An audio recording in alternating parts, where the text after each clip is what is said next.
Assalamualaikum warahmatullahi wabarakatuh. Perkenalkan, nama saya Diana Tifa dengan NIM 2448201101 dari kelas 1C Farmasi. Baiklah, di sini saya akan membahas materi biologi sel. Yang pertama yaitu tentang teori sel. Sel yang menyusun setiap organ makhluk hidup. Sel juga berperan dalam sintesis protein, memegang peran penting dalam menghasilkan enzim dan metabolit. Sel memiliki organel dan sistem organisasi. Perkembangan teori sel dimulai dari Aristoteles dan Paracelsus yang menemukan hewan dan tumbuhan yang sangat umum terdiri atas beberapa unsur yang selalu berulang dan bergabung dalam setiap tubuh makhluk hidup.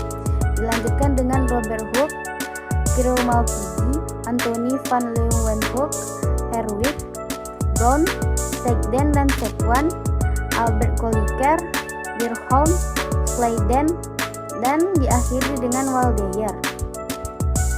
Fungsi sel di dalam tubuh makhluk hidup. Sel berfungsi sebagai mengambil nutrisi, mengoksidasi, mengeluarkan zat sisa, transport senyawa, pertumbuhan, dan perkembangbiakan. Sel memiliki bentuk uniseluler, multiseluler, batang atau basil, bulat atau kokus, dan memiliki badan buah. Sel memiliki ukuran yang sangat kecil. Diperlukan mikroskop dengan perbesaran 100 kali atau lebih untuk melihatnya. Panjang dan lebar sel dapat diukur dengan mikrometer okuler. Ada dua jenis utama sel yang membedakan makhluk hidup. Yang pertama yaitu sel prokariotik. Sel prokariotik adalah sel yang tidak memiliki membran inti, terdapat pada sel bakteri, cyanobacteria, dan alga. Ciri-cirinya yaitu tidak memiliki nukleus, tidak terdapat peleburan gamet, contohnya ganggang hijau, biru, dan bakteri. Yang kedua yaitu ada sel eukariotik. Sel eukariotik adalah sel yang memiliki membran inti, terdapat pada sel hewan, tumbuhan, dan manusia. Ciri-cirinya memiliki nukleus berukuran 1-100 mikrometer, pembelahan sel secara mitosis dan meiosis, membran sel mengatur tekanan osmosis. Yang selanjutnya yaitu sel tumbuhan, memiliki dinding sel yang tersusun atas selulosa, hemiselulosa, kutin, lignin, dan pektin. Sel tumbuhan memiliki kloroplas, palmodesmata, vakuola, paroktosin, dan glikokosin. Bentuk selnya kaku, meristem, jaringan embrionik seumur hidup. Sel hewan. Sel hewan tidak memiliki dinding sel, vakuola, dan kloroplas. Terdapat nukleus, badan Golgi, sentriol, dan lisosom. Selanjutnya yaitu ada sel bakteri. Sel bakteri berbentuk kapsul berupa lapisan mukus, terdapat flagel, tidak memiliki vakuola, dan berbentuk tetap. Bahan penyusun sel yaitu yang pertama yaitu ada rantai karbon, permeabilitas selektif membran, asam nukleat, mineral, air, karbohidrat, protein, dan lipid. Materi yang kedua yaitu organel sel. Organ yang terdapat di dalam sel yang pertama yaitu inti sel atau nukleus, komponen dasar dan tetap. Tempat kromosom dan biosintesis komponen di dalam sel. Pusat reaksi, kontrol aktivitas dan reproduksi sel, berbentuk bulat, mengandung DNA dan tempat sintesis RNA pada sintesis protein. Menentukan fungsi dan kerja sel. Membran inti sel terdiri dari dua lapisan. Selanjutnya yaitu ada protoplasma. Protoplasma aktif melakukan metabolisme, terdiri atas sitoplasma dan vakuola. Sitoplasma terdiri atas ektosplasma dan endosplasma, mengandung senyawa organik hasil metabolisme dan organel. Komponennya 75-85% air, 10-20% protein, 2-3% lipid, 1% karbohidrat, dan senyawa organik. Selanjutnya yang di dalam protoplasma yaitu vakuola. Vakuola berisi cairan, memiliki kemampuan untuk mengakumulasi substansi dan transport aktif. Respirasi dibantu enzim dan sitoplasma. Pertumbuhan dan perkembangan menjadi bagian siklus hidup sel, misalnya kemampuan tumbuh dan membelah diri. Fungsi dari vakuola yaitu menjaga sel dalam status turgor dengan mengakumulasi substansi, sebagai tempat penyimpanan unsur atau senyawa yang disekresi oleh sitoplasma, dan sebagai tempat penyimpanan enzim. Fungsi fisiologis protoplasma yaitu irritabilitas, konduktivitas, kontraktilitas, absorpsi, dan ekresi. Selanjutnya yaitu ada mitokondria. Mitokondria tempat akumulasi substansi, sintesis ATP, dan tempat awal sintesis urea. Bentuk bulat memanjang berdiameter 0,5 mikrometer. Jumlah tergantungnya kondisi sel.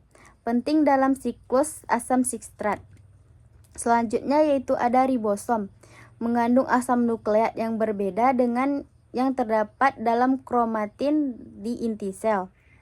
Tempat sintesis protein, RNA melekat pada ribosom, terdapat juga pada sitosol. Selanjutnya yaitu ada mesosom, RE pada jamur, pada sel prokariotik berupa pelipan membran sitoplasma untuk memperluas, berfungsi dalam membentuk dinding sel dan pembelahan sel. Selanjutnya lisosom. Lisosom organel yang memiliki enzim hidrolase berdiameter 250-270 mikrometer, bentuk bulat, berisi partikel kecil berukuran 55-80. Selanjutnya retikulum endoplasma. Protein yang dihasilkan adalah protein yang disekresi keluar sel, protein di dalam badan Golgi, lisosom, endosom, dan vakuola. Sel banyak ditemukan di otot rangka, tubulus ginjal, dan kelenjar endokrin. Fungsinya yaitu sebagai sintesis hormon steroid, detoksikasi di dalam hati, sebagai tempat melakukan granula-granula, tempat menyimpan ion-ion kalsium di dalam sisterna. Badan Golgi atau aparatus Golgi, organel untuk membuang dan memisah jenis-jenis protein internal. Fungsi untuk transportasi protein keluar sel, tempat produksi glikoprotein, pengatur aktivitas membran sel. Selanjutnya sitoskeleton. Sitoskeleton merupakan kerangka sel yang memberi bentuk sel, mengatur dan menyebabkan gerakan sitoplastik dan beruntun dan berkaitan. Kloroplas, tempat fotosintesis grana dan tikoid. Kloroplas sebagai tempat fotosintesis. Plastida berwarna yaitu kromatopora. Plastida tidak berwarna yaitu leukoplas. Organel lain yang terdapat di dalam sel yaitu sentriol. Terjadi proses pembelahan sel. Fibril berbentuk benang untuk bentuk totus sel serta membentuk mikrotubuli. Selanjutnya yaitu mikrotodies, sekresi enzim peroklaside dan berkaitan dengan klorofil dan mitokondria. Yang terakhir yaitu ada tonoplas sebagai membran vakuola. Materi yang ketiga yaitu siklus sel. Siklus sel adalah rangkaian kejadian berurutan yang terjadi di dalam sel yang menyebabkan pembelahan. Setiap organisme berasal dari hasil pembelahan sel. Proses ini penting untuk pembelahan, perkembangan, perbaikan jaringan, dan reproduksi sel. Siklus sel yang pertama yaitu ada sel prokariotik. Sel prokariotik umumnya melibatkan proses yang disebut pembelahan biner. Tahapannya yang pertama yaitu replikasi DNA. DNA bakteri membentuk sirkulat diplikasi dimulai dari titik awal replikasi. Yang kedua yaitu pertumbuhan sel. Sel memanjang dan salinan DNA bergerak ke ujung sel yang berlawanan. Yang ketiga ada pembentukan sektum. Dinding berbaru mulai dari bentuk di tengah sel. Yang keempat ada sitokinesis. Sektum memisah sel menjadi dua sel anak yang identik, masing-masing dengan salinan DNA lengkap. Yang kedua ada siklus sel eukariotik. Siklus sel eukariotik terdiri dari dua fase utama. Yang pertama interfase. Fase pemisah sel untuk pembelahan. terdiri dari 3 fase, yaitu fase GI, sel tumbuh dalam ukuran, mensintesis protein dan organel. Yang kedua yaitu fase S, sintesis. Replikasi DNA terjadi menghasilkan 2 salinan identik dari setiap kromosom. Yang ketiga ada itu fase B2. Sel terus tumbuh dan mempersiapkan diri untuk mitosis. Fase yang kedua yaitu fase M atau mitotik. Fase pembelahan terdiri dari 2 yaitu mitosis dan sitokinesis. Mitosis atau pembelahan inti sel terdiri dari 4 fase, yaitu ada profase, kromosom memadat, yang kedua yaitu ada metafase, kromosom berjajar di bidang ekuvator sel, yang ketiga yaitu ada anafase, kromatik saudara terpisah, yang keempat ada telofase, kromosom mencapai kutub. Selain mitosis, sel eukariotik juga dapat memiliki meiosis. Meiosis juga adalah jenis pembelahan sel yang menghasilkan gamet untuk reproduksi seksual.